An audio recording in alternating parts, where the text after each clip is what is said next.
క్రమ సంఖ్య 1 ప్రక్కన ఫిబ్రవరి 27న జరిగే పోలింగ్లు ఉమ్మడి కరీంనగర్, ఆదిలాబాద్, నిజామాబాద్, మెదక్ జిల్లాల బీజేపీ గ్రాడ్యుయేట్ ఎమ్మెల్సీ అభ్యర్థి అంజిరెడ్డి చిన్నమైల్ గారికి మొదటి ప్రాధాన్యత ఓటు వేసి భారీ మెజారిటీతో గెలిపించండి. ప్రశ్నించే గొంతును శాసనమండలికి పంపి గ్రాడ్యుయేట్ల గొంతును బలపరచండి.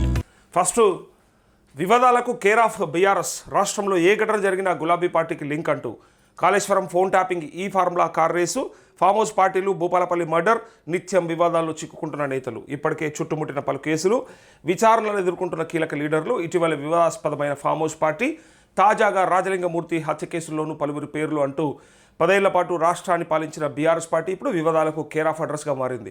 రాష్ట్రంలోని ఏ ప్రాంతంలో ఏ ఘటన జరిగినా అది గులాబీ పార్టీకి లింక్ అయి ఉండడం కేడర్ను ఆందోళనకు గురి చేస్తుంది. అధికారంలో ఉన్న టైంలో చేసిన తప్పులకు కేసులు, విచారణలు ఎదుర్కొంటున్న ఆ పార్టీ కీలక నేతలపై రోజురోజుకు ఆరోపణలు పెరుగుతూనే ఉన్నాయి.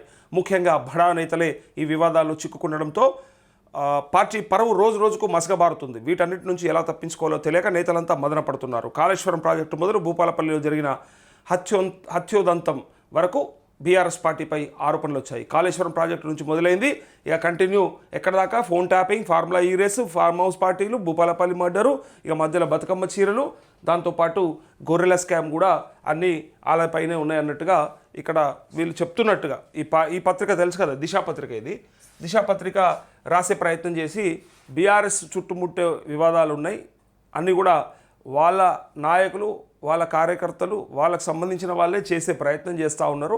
అంత ఇన్వాల్వ్మెంట్ అంతా వాళ్ళది ఉన్నది, మాదేమి లేదు, మేమంతా శుద్ధపూసలమని చెప్పుకోవడానికి ఇక కాంగ్రెస్ వాళ్ళు ఏం చేయరు. అసలు కాంగ్రెస్ వాళ్ళు కనీసం ఏదో అంటారు కదా, చెర్ల నీళ్ళు కట్టెతో ముట్టినట్టు కూడా ముట్టరు, అలాగ అసలు అట్లాంటి ఏం తెలియదు, చాలా దూరంగా ఉంటారని చెప్పడానికి ఈ పత్రిక ప్రయత్నం చేసింది. సరే, వాళ్ళు ఏం చేసిండ్రో గతంలో ఆ జలయజ్ఞం ధనయజ్ఞం అయిందా, ఐఏఎస్లు జైల్లోకి పోయినరా, లేకపోతే ఇంకా ఏమేమి జరిగినాయి, అప్పుడు జరిగినాయి ఏమున్నాయి, ఇప్పుడు ఏం జరుగుతూ ఉన్నాయి, మరి ఈ ప్రభుత్వంలో సంవత్సర కాలంలో మరి ఉత్తమ్ కుమార్ రెడ్డి ఎంత ఉత్తముడైండు, లేకపోతే కోమటిరెడ్డి ఎంత మంచిగా ప్రయత్నం చేస్తూ ఉన్నాడో అందరం కూడా చూసినాం, చెప్తా ఉన్నాం. ఎక్కడెక్కడ ఏ నిధులు ఎటువైపు పోతూ ఉన్నాయి, మరి బట్టి విక్రమార్క భార్య ఎన్ని కమిషన్లు తీసుకుంటా ఉన్నది, మంత్రులంతా ఏం చేస్తూ ఉన్నారు అనేది మనం రోజు రోజు చెప్పే ప్రయత్నం చేస్తూ ఉన్నాం మనకు ఉన్నటువంటి సమాచారంతో. అయితే మేము మంచోళ్ళం, మేము పునీతులం, మేము శుద్ధ పూసలం అని చెప్పుకోవడానికి ఇగో అవతల వాళ్ళు బాగలేరు అంటే ఎట్లా ఉంటుంది అంటే, ఇవాళ రేపు మేము మంచోళ్ళం అని చెప్పుకోవడానికి అవతలను తిట్టేస్తే సరిపోతుంది అంతే, ఇంకోటి ఏం లేదు. ఇక్కడ మనము నీతిమంతులమని, మరి నీ నీతి ఎంతనో నీ పనులను బట్టి, లేకపోతే నీ వెనకాల చూసుకుంటే తెలుస్తుంది, నువ్వు చేసేదాన్ని బట్టి అర్థమైపోతుంది. అందుకే వాడు చెడ్డోడు అంటే నేను మంచోడిని అని ఫీలింగ్లో ఉంటారు అనమాట. అవతలోడు చెడ్డోడు అని చెప్పడానికి ప్రయత్నం చేస్తే చాలు నేను మంచోడిని అయిపోతాను అనుకుంటారు. కానీ నీ మంచి ఎంతనో నీ కథ ఎంతనో ఎవరి దానికి ఎరుకుంటుంది అది పక్కాగా. సో బయటకు వచ్చినాడు అవి కూడా మాట్లాడతాం మనమే.